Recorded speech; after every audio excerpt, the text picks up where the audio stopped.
우리 신앙의 유일한 대상은 창조주 하나님이십니다. 예배는 그 하나님께 나아가 하나님을 만나는 핵심 통로입니다. 예배가 바라면은 모든 것이 바르게 자리를 잡습니다. 왜냐하면 우리는 예배를 통해 하나님을 만나고 하나님의 은혜를 받고 하나님을 영화롭게 할 수 있기 때문입니다. 그래서 교회의 가장 본질적인 요소는 예배입니다.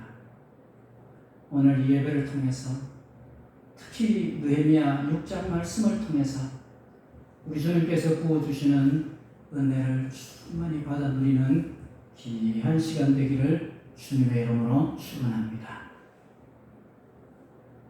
아닥사스다 왕의 칙령으로 페르시아에서 이스라엘로 돌아온 느헤미야는 예루살렘에 돌아오자마자 성벽 공사에 돌입하였습니다. 이 공사가 시작되자 대내외적으로 많은 방해와 난관이 있었습니다. 그러나 어려움이 있을수록 이 공사는 가속도가 붙었습니다. 결국 예루살렘 성벽 공사는 52일 만에 기적적으로 완공이 되었습니다. 방해와 음해와 많은 조롱과 멸시가 있었는데 어떻게 해서 52일 만에 이 거대한 공사가 완공될 수 있었을까? 하나님의 은혜입니다. 은혜라는 말은 내가 공로가 없고 내가 자격이 없음에도 불구하고 무조건적으로 베풀어 주시는 선물, 사랑을 은혜라고 합니다. 그렇다면 이 성벽 공사가 은혜로 완공되었다는 말은 이 일은 하나님께서 도와주셨고 하나님께서 함께 하셨고 하나님께서 역사하셨다는 말입니다. 그런데 이 은혜를 은혜되게 한 것이 무엇입니까? 그게 바로 예배요, 기도요, 하나님과의 관계입니다. 느헤미야는 하나님과 친밀했습니다. 그래서 느헤미야와 백성들은 모든 고비 때마다 하나님이 역사하도록 기도했습니다. 하나님을 찾았고 하나님을 구했습니다. 오늘 우리가 먼저 생각해 볼 것은 우리가 하나님의 일을 하는데도 많은 어려움이 있을 수 있고 곳곳에서 내 인생에 태클을 거는 바위꾼이 있을 수 있다는 사실입니다. 어려움이 없으려면 예수 그리스도인으로서 우리가 아무 어려움 없이 이 세상에서 살려면 세상과 적당하게 타협하면서 대충 산다면 아마 큰 문제가 없을 것입니다. 그러나 하나님 아버지 앞에서 말씀을 붙들고 믿음으로 바르게 살려고 하면 할수록 생각지 못했던 곳에서 해방자가 나타나 비웃고 협박을 하기도 합니다.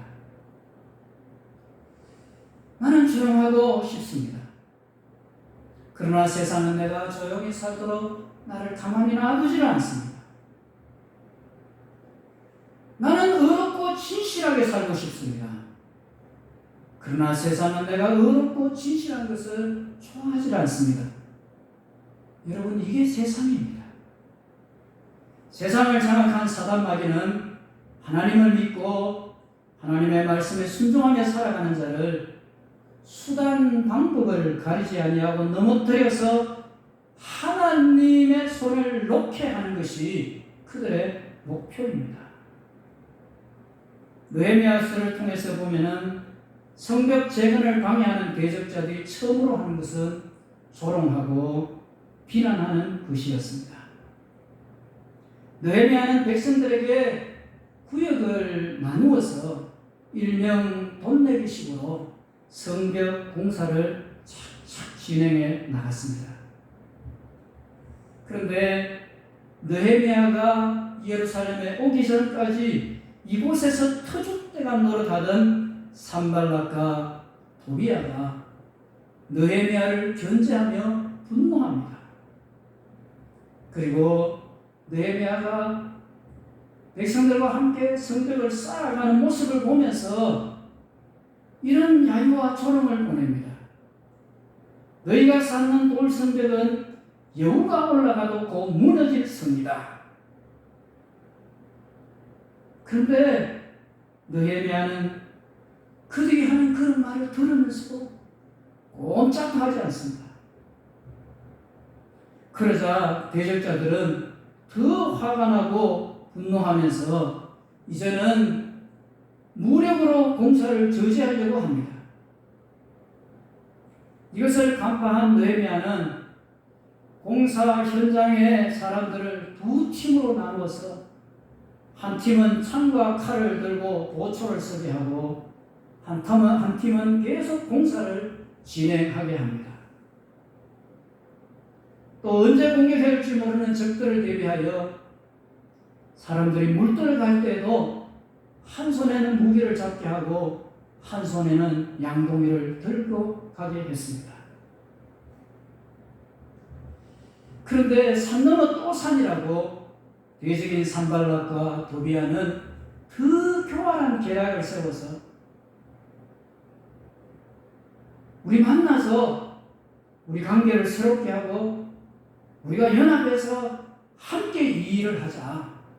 그러면서 4번이나 만남과 타협안을 제안했습니다. 물론 느헤미야는 그들의 제안이 진심이 아니라는 것을 알았습니다. 그래서 느헤미야는 그들을 만나지도 타협하지도 않았습니다. 여러분, 때로는 이것이 얼마나 중요한 일인지 모릅니다. 세상은 지금도 교회를 향해서 연합하자, 하나 되자라는 적당한 문구를 앞세워서 성도를 회유하고 유혹하고 있음을 잊지 말아야 됩니다. 물론 세상이 이런 제안을 해올 때에 그 모든 제안이 다 나쁘고 안 좋은 것만은 아닐 것입니다.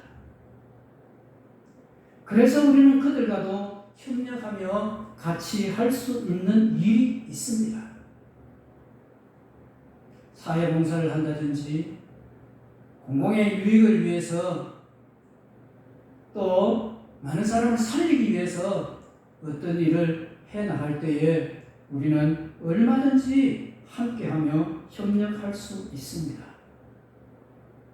그런데 그럼에도 불구하고 우리가 진짜 예수 믿는 사람들이라면, 예수님을 내 마음에 모시고 사는 사람이라면, 예수님을 나의 구원자라고 믿는 사람이라면, 우리가 진실한 그리스도인이라면 그 어떤 순간 어떤 경우에도 타협할 수 없고 그들과 손잡을 수 없고 하나 될 수 없는 것이 있습니다. 상대주의와 종교다원주의가 그런 것입니다. 현대 사회를 가리켜서 포스트 모더니즘의 사회라고 얘기합니다. 그런 시대라고 얘기합니다. 포스트 모더니즘은 절대 진리를 부정합니다. 그렇기 때문에 그들은 절대자를 부정합니다. 모든 것은 상대적입니다. 진리도 상대적입니다. 우리는 이것을 인정할 수가 없어요. 예수님께서 말씀하셨습니다. 내가 곧 길이요 진리요 생명이다. 예수님이 길입니다. 무슨 길입니까? 구원의 길입니다. 예수님이 진리입니다. 진리 아닌 것은 다 가짜입니다. 거짓입니다. 예수님이 생명입니다. 예수님 외에 생명의 길이 없습니다. 그런데 상대주의와 종교다원주의는 무슨 얘기를 합니까? 뭘 믿든 정상에 올라가면 다 만난다는 말을 합니다. 불교든 이슬람이든 유교든 아니면 세상에 작다한 샤머니즘이든 어쨌든 뭘 믿든지 간에 진심으로 믿게 되면 꼭대기 올라가면은 다 만난다, 다 천국이다. 여러분, 말이 안 되는 얘기입니다. 속지 말아야 됩니다. 예수님께서는 스스로 이렇게 말씀하셨습니다. 다른 이름은 없다. 나로 말미암지 않고는 아버지께로 이럴 자가 없다고 하셨습니다. 그러므로 참 성도라면은, 진실한 그리스도인이라면은 예배라는 이름으로 다른 신을 숭배하는 자들의 모임에 같이 참여할 수가 없는 것입니다. 이 시대에는 문화라는 이름 아래 성적 개방을 강요하는 것을 볼 수 있습니다. 우리는 이런 것에 동의할 수가 없어요. 우리는 동성애에 찬성할 수가 없어요. 차별금지법이라는 이름 아래 하나님의 법을 대적하는 악을 우리는 허용할 수가 없습니다.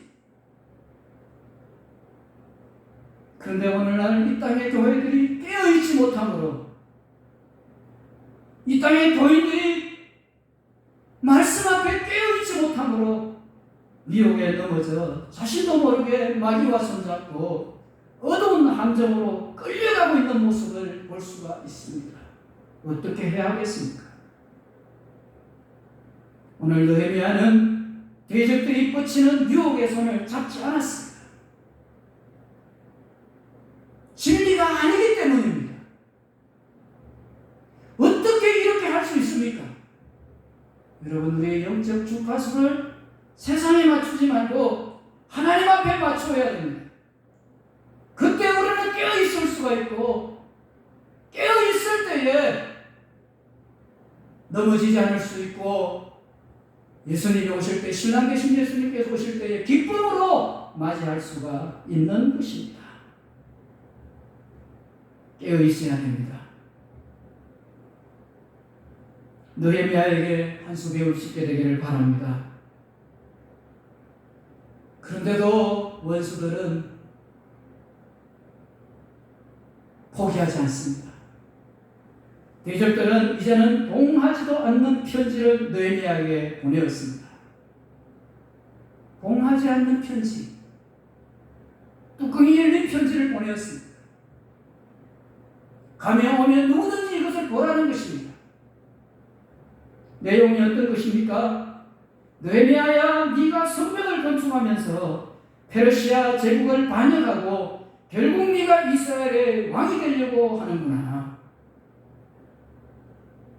왜 대적자들은 이런 사실이 아닌 편지를 써서 보냅니까? 유언비어를 날조해서 모든 사람들이 보게 해서 느헤미야가 가짜 지도자라는 것을 사람들에게 밝혀서 공동체 분리를 획책하고 느헤미야를 쓰러뜨리려고 하는 것입니다. 느헤미야가 이런 일들로 인하여 넘어지면 어떻게 되는 것입니까? 공동체는 와르르 또 무너지는 것입니다. 그러나 느헤미야는 그 모든 말에도 꼼짝도 하지 않습니다. 그들의 말이 거짓이고 하나님과 사람 앞에서 내가 거짓말하지 아니하고 정직하고 진실하다면 내가 이런 말에 넘어질 필요가 없다. 겁먹고 기죽을 필요가 없다는 것입니다. 이때 원수들은 마지막으로 이제는 간섭을 원해서 느헤미야를 회유하려고 하는 모습을 볼 수가 있습니다. 어느 날 느헤미야는 자신과 친분이 있는 스마야가 집에서 나오지도 않고 두문불출하며 보이지 않자 그를 찾아갑니다. 스마야가 집에 있으면서 느헤미야를 만났을 때에 이런 말을 합니다. 대적자들이 당신을 죽이려고 합니다. 가만히 있으면 당신은 목숨을 부지하기가 어렵습니다. 그러니까 당분간 나와 함께 성소 안에 들어가서 좀 조용해질 때까지 숨어 있읍시다. 살고 와야 되지 않겠습니까? 대단히 느헤미야를 생각해 주는 말인 것 같습니다. 그런데 느헤미야는 스마야의 제안도 이런 지하에 거절하며 이렇게 말합니다. 11절 말씀에 나 같은 자가 어찌 도망하며 나 같은 몸이면 누가 궤소에 들어가서 생명을 보존하겠느냐. 나는 들어가지 않겠노라. 내가 왜 도망하며 나 같은 사람이 뭐라고 살기 위해서 성소에까지 들어가 내가 목숨을 구걸하겠느냐. 느헤미야는 왜 이렇게 말하는 것입니까? 느헤미야는 하나님을 믿는 사람입니다. 그리고 그는 기도하는 사람입니다. 예루살렘이 어려움에 처했다는 소식을 듣고 예루살렘이 황폐하고 황무하고 회파되었다는 소식을 듣고 안타까워하면서 하나님 앞에 4개월 동안을 기도했습니다. 드디어 바사 제국에서 아닥사스다 왕이 느헤미야의 그 표정을 보고 너 무슨 일이냐? 아프지는 않는 것 같은데 무슨 근심이 많은 모양이구나. 내 민족이 이런 어려운 가운데 빠져 있는데 어찌 내가 모습이 편안할 수 있겠습니까? 네가 뭘 원하느냐? 예루살렘에 돌아가서 이스라엘에 돌아가서 무너진 성을 다시 쌓았으면 좋겠습니다. 허락해 주십시오. 느헤미야는 죽음을 각오하고 아닥사스다 왕에게 사실 그 얘기를 한 거예요. 그는 나라를 사랑하는 사람이었습니다. 그는 민족을 사랑하는 사람이었습니다. 그리고 나라와 민족을 사랑하는 그 마음을 하나님 앞에 올려드리면서 하나님이여 이 백성들을 이 민족을 불쌍히 여기시옵소서 그렇게 하나님 앞에 기도하는 사람이었습니다. 그리고 아닥사스다 왕의 신령을 가지고 갔던 그 사람이 아닥사스다 왕을 반역할 이유가 없습니다. 그래서 그는 적들이 말하는 바사 제국을 반역하거나 범죄한 일이 없다는 사실을, 그렇기 때문에 그 일로 인해 대적들을 두려워하거나 도망할 필요가 없다는 사실을 그는 얘기하고 있는 것입니다.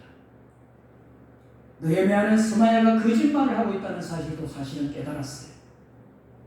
6장 12절의 말씀에 보면 깨달은 적 그는 하나님께서 보내신 바가 아니라 도비야와 산발라색의 뇌물을 받고 내게 이런 예언을 합니다. 여러분, 사람은요 하나님 아버지 앞에 깨어있지 않으면요 언제든지 배신할 수 있습니다. 스마야와 느헤미야는 친분 관계가 있는 사람입니다. 그런데 지금 스마야는 거짓말을 하고 있어요. 느헤미야는 스마야가 하는 말을 들으니까 하나님의 말씀이 아닌 것을 알았어요. 그렇다면 지금 하나님이 보낸 것이 아니라는 사실도 알았어요. 지금 스마야는 도비야와 산발랏 이 원수들에게 뇌물을 받고 이런 거짓 예언을 하고 있다는 사실을 안 것입니다. 스마야는 첩자였습니다. 스마야는 내부에 들어온 간첩이었습니다. 어떻게 이것을 알았을까요? 6장 13절 말씀을 보면은 그들이 뇌물을 준 까닭은 나를 두렵게 하고 이렇게 함으로 범죄하게 하고 악한 말을 지어 나를 비방하려 함이었느니라. 여러분, 성소나 지성소에는 누구나 들어갈 수 있습니까? 아무나 들어갈 수 있습니까? 예수 그리스도의 보혈의 피로 말미암아 휘장이 찢어지고 오늘 누구나 이 제단에 나와서 아니 가전 제단을 쌓든지 어디에서든지 하나님을 직접 부를 수 있는 이것은 놀라운 은혜입니다. 그러나 구약시대는 그렇지 않았어요. 성소나 지성소엔 제사장 외에는 그 어느 누구도 함부로 들어갈 수가 없었습니다. 느헤미야는 이스라엘의 총독으로 왔습니다. 총독이었지만 제사장은 아니었습니다. 제사장이 아닌데 성전에 들어가면 어떻게 되는 것입니까? 느헤미야가 성전에 들어갔다는 소식을 듣게 된다면 이 이스라엘 민족 공동체의 모든 사람들은 벌떼처럼 일어나 느헤미야를 비난하고 탄핵할 수도 있는 것입니다. 바로 이것을 대적들은 노린 거예요. 또 서마야는 느헤미야를 생각해 주는 척하면서 느헤미야를 성전에 들어가게 함으로 말미암아 함정에 빠뜨리려고 한 것입니다. 그래서 이렇게 함으로 범죄하게 하고 악한 말을 지어 나를 비방하게 하려 함이라 말씀하고 있는 것입니다.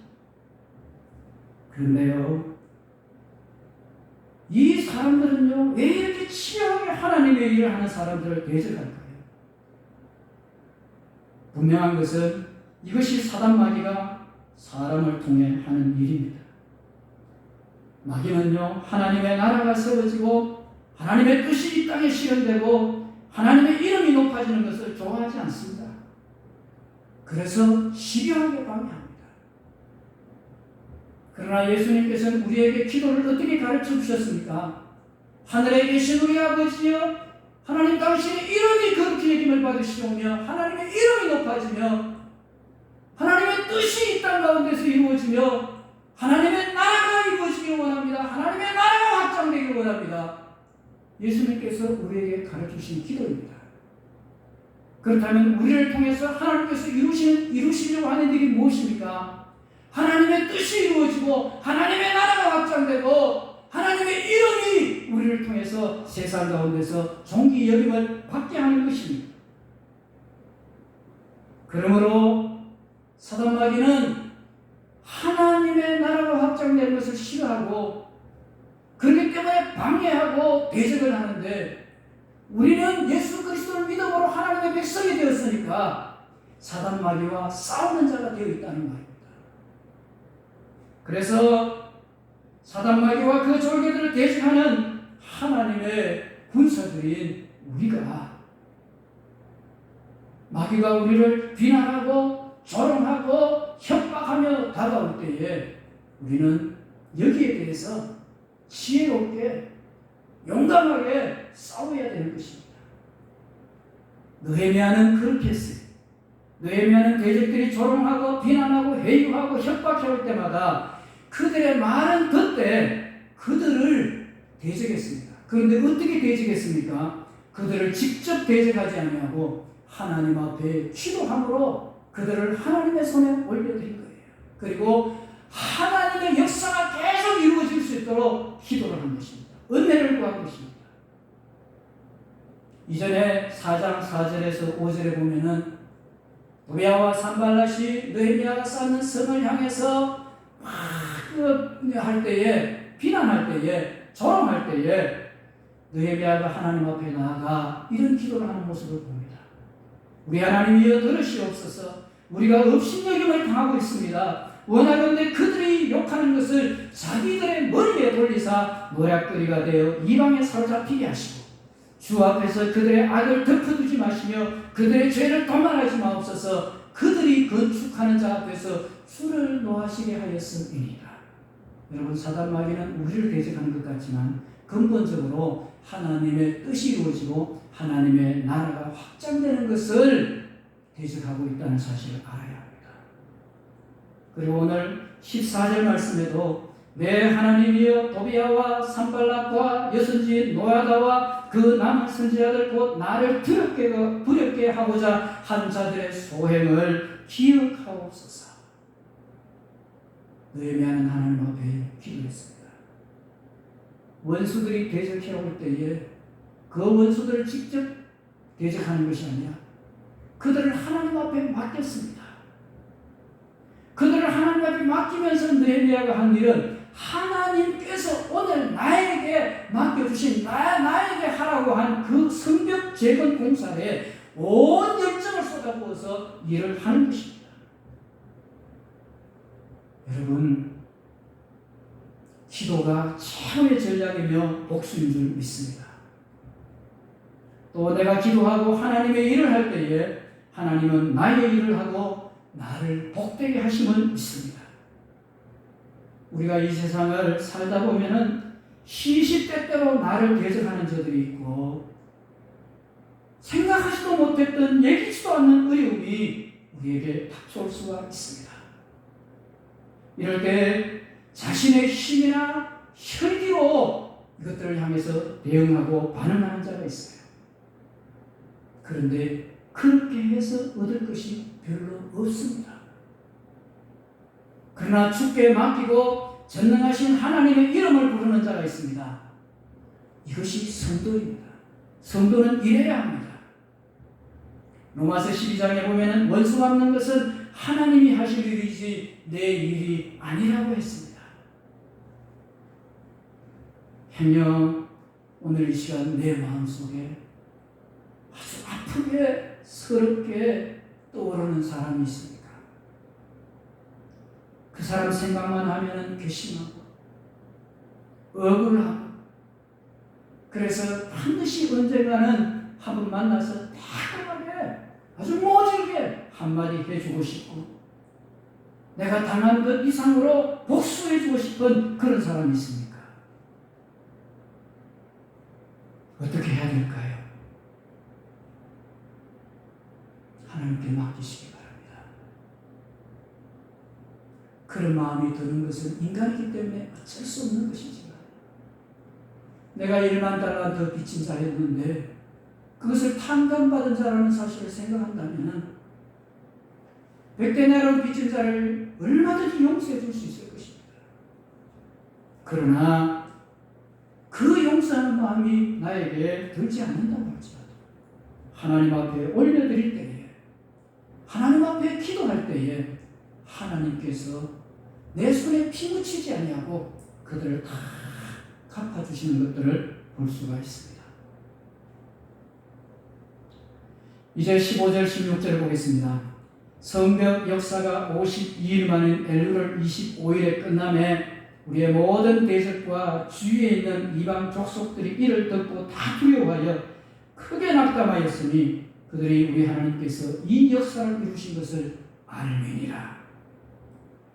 불가능해 보이던 예루살렘 성벽이 52일 만에 기적적으로 재건되었잖아요. 짧은 시간이었습니다. 하지만 그 시간 동안 대적들의 엄청난 방해와 집요한 음해 공작이 있었습니다. 그럼에도 불구하고 성벽 공사의 대역사는 성공적으로 마쳤습니다. 그러자 이를 지켜보던 원수들은 이제는 두려워하고 낙담했습니다. 왜냐하면 사람의 힘으로 불가능한 일이 엄연히 이루어졌다면 지금 분명히 하나님이 하시는 일이다.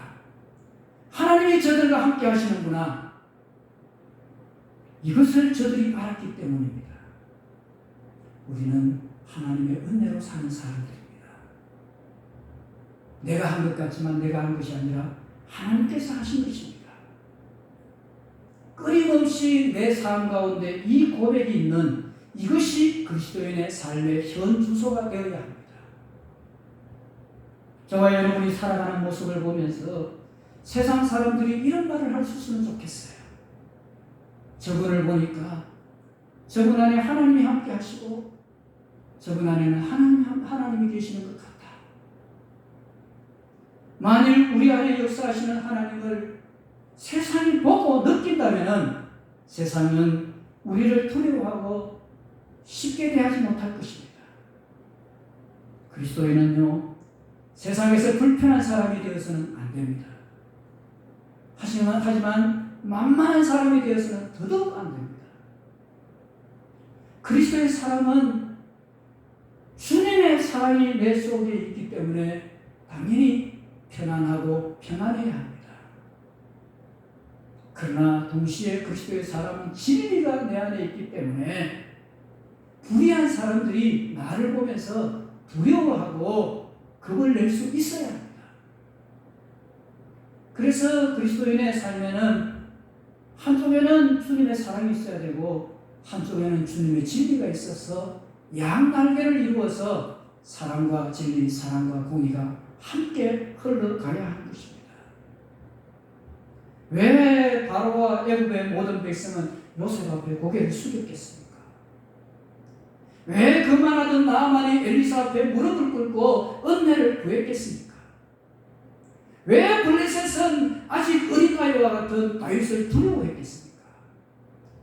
왜 죄수를 처단해야 될 간수가 죄수인 바울에게 무릎을 꿇고 구원의 길을 물었겠습니까? 사랑하는 성도 여러분, 만일 세상 사람들이 그리스도인인 나와 여러분들을 두려워한다면 그 이유가 무엇이겠습니까? 우리가 가진 돈 때문이겠습니까? 권력과 명예와 세상이 자랑하는 그 모든 것들 때문이겠습니까? 결코 아니겠죠. 우리는 이런 모든 것들을 다 버리고서라도 붙잡고 취한 것이 있습니다. 무엇입니까? 우리는 세상의 명예와 건세와 돈과 쾌락을 내던져 버리고서 우리 예수님을 나의 주님으로 모신 사람들입니다. 내가 주님을 영접함으로 내 안에 하나님이 계시고 하나님이 나와 함께 하시는 것을 세상이 보고 안다면은, 또 바로 그것 때문에 세상이 우리를 두려워한다면은 여러분은, 저는 예수님을 바로 믿는 것입니다. 16절을 다시 봅니다.